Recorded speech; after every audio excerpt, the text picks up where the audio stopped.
Hey guys, what's up? Today I'm going to be doing just a real quick update on my new forge I made. Here is a brake drum forge. As you can see, there's a couple different things that I did that I haven't seen too much on YouTube about that I believe makes this forge notably better than just a standard brake drum forge. And that is particularly, I had these fire bricks over here that I was using on my propane forge and they broke. I'm guessing just too much use or something like that, but they ended up cracking in half. And this brake drum, to heat up, to make the fire pit, this whole diameter of the brake drum was just, for one, it was kind of a waste of coal because I'd put so much charcoal in there. But then the blower, it's pretty standard. So I guess real quick I'll just show you the basic idea. Is down from here you got a flange that runs down to a T-pipe with a little collection spot, and then I run this out and attach the hair dryer down on the back, so then that just forces air up through here.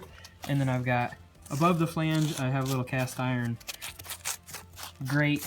Like, some of the holes are a little clogged with some gook right now, but then the air comes up through there and forces air up into the forge.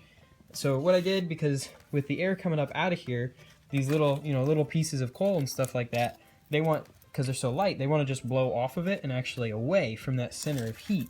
So instead, what I did is I took standard mud, just normal mud. We have a lot of clay, and I took these broken fire brick halves and put them at a little bit of an angle, as you can see, so that the coal naturally kind of wants to run down into that hottest spot of the forge. And in my opinion, that gives you a much more controlled fire pit. And then if you want to, say you want to do something big, you can just easily take these out and then put them back in if you so choose. But the other thing that does that I think is really important is whenever you've got a brake drum forge like this, the brake drum itself, when you're forging, gets up to an unreasonable heat. So then if you were to say, you want to move it, say you want to move this inside, or you're worried about, just leaving it at that temperature, because it would boil water. Like, at the end of forging with it, you sprinkle a little water on here, it would boil it. That dirt, although it's not, super good compared to maybe like a plaster or Paris mix, does work fairly well to where if I'm forging this for a while and then I touch the bottom here, I won't severely burn my hand. It'll kind of create a bit of a block, so that way, whatever you have it on isn't super hot, all that stuff.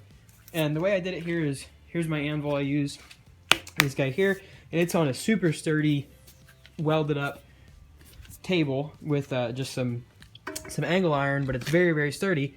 And then I just stacked up a bunch of concrete landscaping blocks, so they have these little lips on the end, so it's actually pretty stable. Hopefully you're not going to move much. That might be the only thing I'll change in the near future, is trying to make that a little more stable. But either way, just a real quick video. I just wanted to show it's basically the exact same design as every other fire or brake drum forge on YouTube, except the thing I did here is I just laid in some fire bricks and made it kind of slanted, and it's still deep. You can still run maybe 4 inches of coal in there and have a nice hot thing.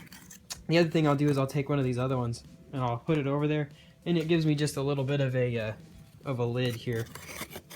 And unfortunately that one broke too, but yeah, so that's pretty much it. That's all I have for you today. Hopefully I'll get some new videos up on the channel with me forging some stuff in here. So subscribe, like, comment, stay tuned for all that stuff, and I'll see you next time.